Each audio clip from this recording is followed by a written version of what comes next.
जमीन के सीने पर एक ऐसा जख्म है जिसे वक्त भी नहीं भर सका। सऊदी अरब और ओमान के बॉर्डर पर दुनिया का सबसे बड़ा रेत का समंदर बहता है, रब उल खाली यानी द एम्प्टी क्वार्टर। यहां मीलों तक सिर्फ मौत है। क्या आप यकीन करेंगे अगर मैं कहूं कि जमीन पर एक जहन्नम मौजूद है? लोग कहते हैं यहां हवा नहीं, शद्दाद की बद्दुआ चलती है। एक जन्नत बनाने का दावा और फिर एक दर्दनाक मौत। आज देखिए वो अंजाम जो बताता है कि अल्लाह गुरूर को कैसे तोड़ता है। अरब की बद्दुओं का मानना है कि जब हवा चलती है तो उस रेत के नीचे से चीखों की आवाजें आती हैं। शद्दाद की चीखें या कोई और सच? वीडियो पूरी देखिएगा, आप हिल जाएंगे। साइंस इन बातों को मिथ्स और कहानियां कहती थी, लेकिन 1992 में नासा के स्पेस शटल चैलेंजर ने जमीन के ऑर्बिट से कुछ ऐसी तस्वीरें भेजी जिसने दुनिया के टॉप आर्कियोलॉजिस्ट्स और साइंटिस्ट्स की नींदें हराम कर दी। रेत के 1000 फुट नीचे उन्हें कुछ अजीब लाइंस नजर आईं। ये लाइंस कुदरती नहीं थीं, ये सड़कें थीं, एक पूरा का पूरा नेटवर्क, और उन सड़कों के बीच में एक शहर दफन था। लेकिन दोस्तों, ये कोई आम शहर नहीं था। ये वही बदनसीब जगह थी जिसका जिक्र कुरान पाक में सूरह अल फज्र में 1400 साल पहले कर दिया गया था। इराम जातुल इमाद, वो ऊंचे सुतूनों वाला शहर जैसा पूरी दुनिया में कोई और नहीं बना। ये कहानी है उस पागल बादशाह की जिसने कहा, मुझे अल्लाह की जन्नत का इंतजार नहीं करना, मैं इसी जमीन पर इन्हीं हाथों से अपनी जन्नत बनाऊंगा। उसने दुनिया का सारा सोना निचोड़ लिया। उसने ऐसी इमारत खड़ी की जो इंसानी अकल से बाहर थी। लेकिन जब वो अपनी बनाई हुई जन्नत के दरवाजे पर पहुंचा तो कुदरत ने उसके साथ वो किया जो आज तक एक तारीखी निशानी है।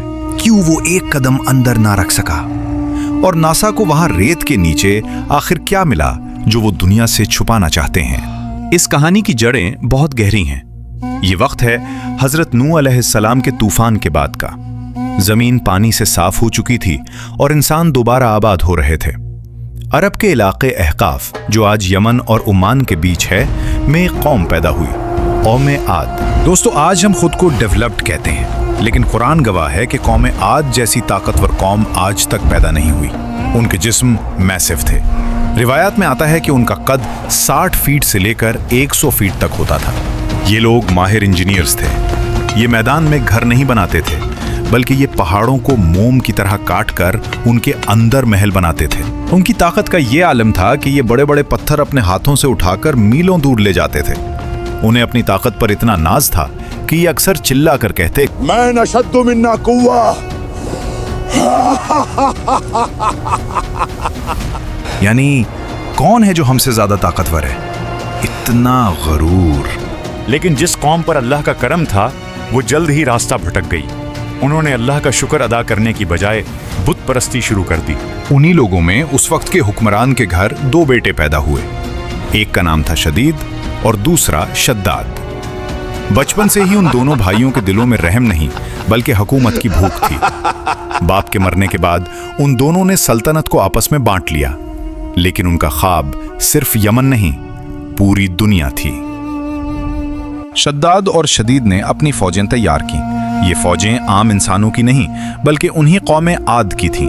उनके सामने कोई दीवार, कोई किला टिक नहीं सकता था। तारीख बताती है कि शद्दाद ने मशरिक और मगरिब के तमाम बादशाहों को घुटने टेकने पर मजबूर कर दिया। जिस शहर ने मुकाबला किया उसे राख का ढेर बना दिया गया।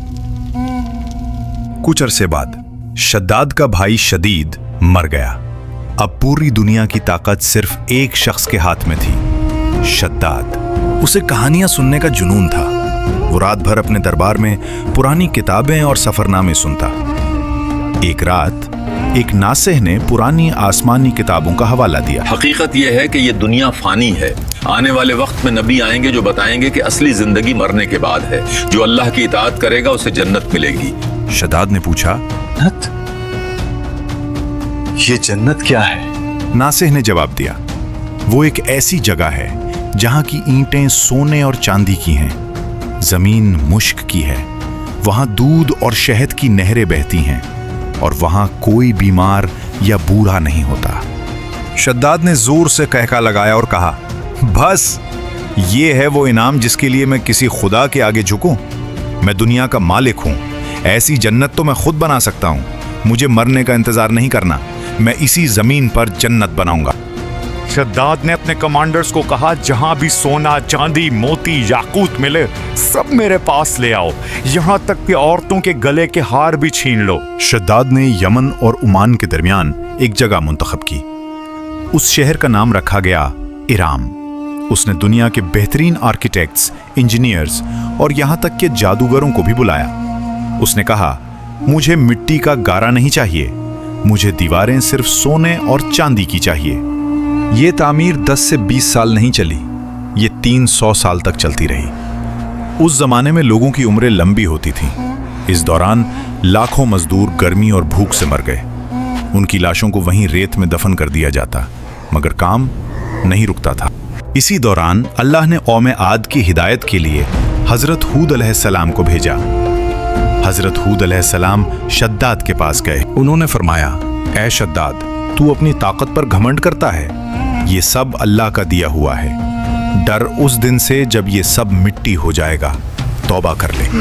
شداد نے اپنی بنائی ہوئی جنت کے نقشوں کی طرف اشارہ کیا اور کہا، اے ہود، مجھے عذاب سے مت ڈرا، میری طاقت، دولت، فوج اور میری اپنی جنت ہے، مجھے تمہارے خدا کی ضرورت نہیں۔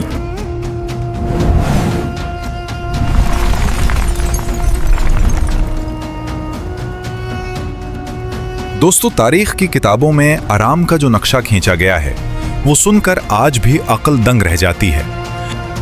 ذرا تصور کریں، ایک شہر جس کی دیواریں آسمان کو چھوتی تھیں، اینٹ ایک سونے کی اور ایک چاندی کی، ذات العماد، جیسا کہ قرآن پاک میں ذکر ہے، اونچے ستون توپاز اور یاقوت سے سجے ہوئے تھے، پہاڑوں کی طرح میسو، نہروں میں پانی نہیں بلکہ شراب، دودھ اور شہد بہتا تھا، زمین پر مٹی نہیں، مشک، زعفران اور عنبر تھا، اور کنکریوں کی جگہ موتی۔ مگر یہ سب شداد کا اپنا سب سے بڑا دھوکہ تھا۔ وہ سمجھ رہا تھا کہ اس نے موت کو ہرا دیا۔ شداد اب بوڑھا ہو چکا تھا، مگر اس کا جوش جوان تھا۔ وہ اپنی پوری فوج اور وزیروں کے ساتھ ارام کی طرف روانہ ہوا۔ جب وہ شہر کے قریب پہنچا تو شہر کی چمک دیکھ کر وہ پاگل ہو گیا۔ اس نے ہوا میں ہاتھ اٹھا کر کہا، دیکھو، یہ ہے میری کائنات، آج کے بعد میں یہی رہوں گا۔ وہ شہر کے مین گیٹ پر پہنچا۔ گیٹ ہیروں سے بنا تھا۔ شداد اپنے گھوڑے پر سوار تھا۔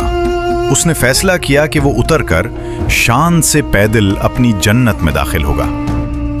اب غور سے سنیے، یہ وہ لمحہ ہے جب انسان اور خدا کے بیچ کا فرق ظاہر ہوا۔ شداد نے اپنا ایک پاؤں گھوڑے کی رکاب سے نکالا اور ہوا میں اٹھایا تاکہ زمین پر رکھ سکے۔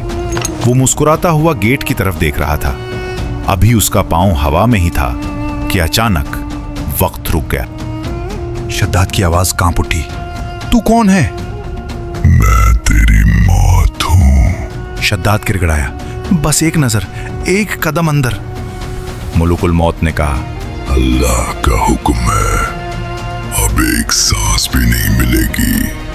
بہت غرور تھا تجھے، وقت آ گیا شداد، وقت آ گیا، چل، اب چل اپنے رب کی طرف۔ اسی لمحے شداد کی روح نکل گئی، ایک پاؤں اندر، ایک باہر۔